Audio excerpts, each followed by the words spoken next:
Assalamualaikum warahmatullahi wabarakatuh. Kadang kita telah ikhlas mengorbankan waktu, pikiran, bahkan harta benda untuk menolong orang lain.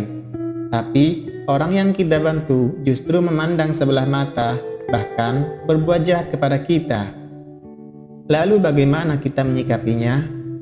Berikut ini kisah ular versus manusia tentang kebaikan yang tak akan pernah sia-sia.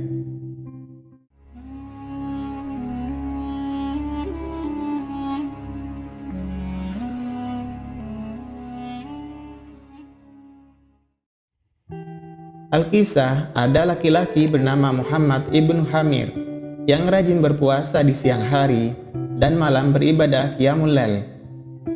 Suatu saat, ia pergi berburu hewan. Di tengah perjalanan, ada ular yang menghadangnya. Lalu terjadilah dialog antara keduanya. "Hai Muhammad, tolong selamatkan aku dari musuhku. Dia hendak berbuat jahat kepadaku." "Siapa musuhmu?" jawab Ibnu Hamir. "Musuhku ada di belakangku." "Kamu dari golongan umat siapa?" "Aku dari umat Muhammad Sallallahu Alaihi Wasallam." Seketika itu, Ibnu Hamir membuka selendangnya dan berkata, "Masuk selendang sini saja." Kemudian si ular menjawab, "Kalau aku di dalam selendang, musuhku pasti akan tahu. Lalu apa yang harus aku lakukan?"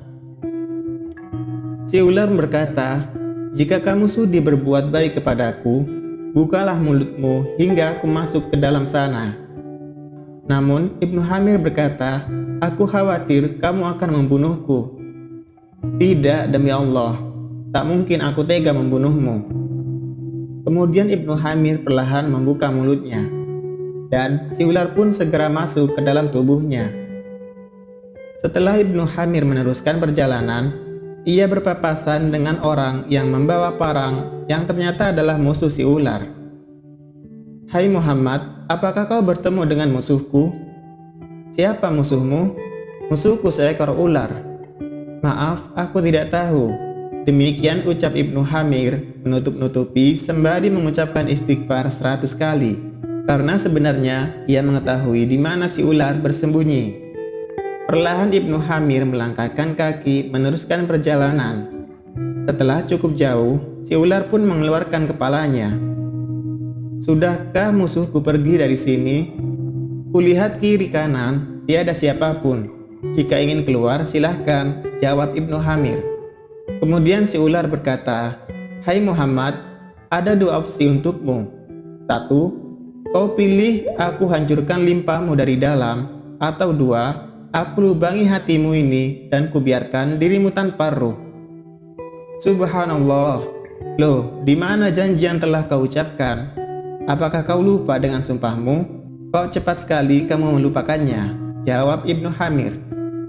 "Mengapa kamu lupa permusuhanku dengan moyangmu, Nabi Adam, di mana aku membuatnya keluar dari surga? Salahmu sendiri. Atas dasar apa kau lakukan kebaikan kepada makhluk yang tak sepantasnya diperlakukan secara baik?" kata si ular. Ibnu Hamir tak menyangka dengan jawaban keji dari ular yang telah ditolongnya sampai-sampai terpaksa berbohong pula. Kemudian Ibnu Hamir bertanya, "Kau yakin akan membunuhku?" "Ya, pasti." "Kalau begitu, tunggu sebentar hingga aku naik ke gunung untuk menyiapkan diri." Kemudian si ular berkata, "Silahkan berbuat semaumu." Lalu Muhammad bin Hamir pun naik ke atas gunung di tengah keputusasaan. Tak ada harapan lagi untuk hidup di dunia. Sesampai di puncak, Ibnu Hamir menatap arah langit sembari berdoa, "Wahai Allah Zat yang Maha Lembut, wahai Allah Zat yang Maha Lembut, berlaku lembutlah kepadaku dengan kelembutanmu yang samar. Wahai Allah Zat yang Maha Lembut, dengan kekuasaanmu yang dengannya engkau menguasai arsy. Lalu arsy pun tidak mengetahui di mana kekuasaanmu, kecuali tidak engkau lindungi diriku dari kejahatan ular ini." Ibnu Hamir kemudian melanjutkan jalannya. Tak disangka, seketika itu ada sosok lelaki rupawan, berbau harum wangi dan sangat bersih yang menghampirinya. "Assalamualaikum, hai Muhammad. Kenapa kau kelihatan sedih? Ada apa gerangan?" "Waalaikumsalam, hai saudaraku. Musuhku telah berbuat jahat kepadaku." "Di mana musuhmu?" tanya si rupawan. "Di dalam perutku." Sejurus kemudian, si rupawan itu memberikan suatu daun hijau seperti daun zaitun kepada Ibnu Hamir, sambil berkata, "Hai Muhammad, punyahilah daun ini. Setelah itu, kau telan." Tak terduga, seketika itu Ibnu Hamir mengunyah dan menelannya. Si ular berputar-putar di dalam perutnya dan keluar berkeping-keping dari arah bawah atau duburnya. Menyaksikan keajaiban itu, Ibnu Hamir memegang baju si rupawan dan bertanya, "Siapa sebenarnya dirimu? Apakah Allah telah menyelamatkanku dengan perantara dirimu?" "Apakah kamu belum kenal diriku, hai Muhammad?" kata si rupawan setelah sebelumnya tertawa karena ketidaktahuan Ibnu Hamir.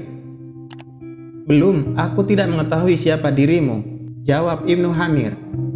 Si rupawan kemudian berkata, "Mengertilah wahai Muhammad bin Hamir, saat kau dianiaya oleh si ular dan kau berdoa dengan doa tadi, para malaikat di langit mengadu kepada Allah Subhanahu wa Ta'ala, dan Allah pun segera mengutus diriku datang menolongmu.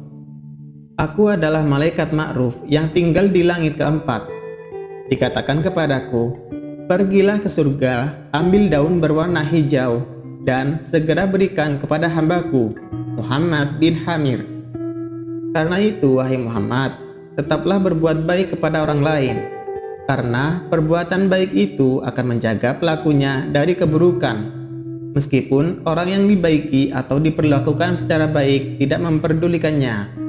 Namun di sisi Allah, kebaikan tidak akan pernah sia-sia. Wallahu a'lam bishawab." Itulah kisah inspiratif ular versus manusia. Kebaikan tak akan pernah sia-sia. Sekian dari kami, semoga bisa membawa manfaat.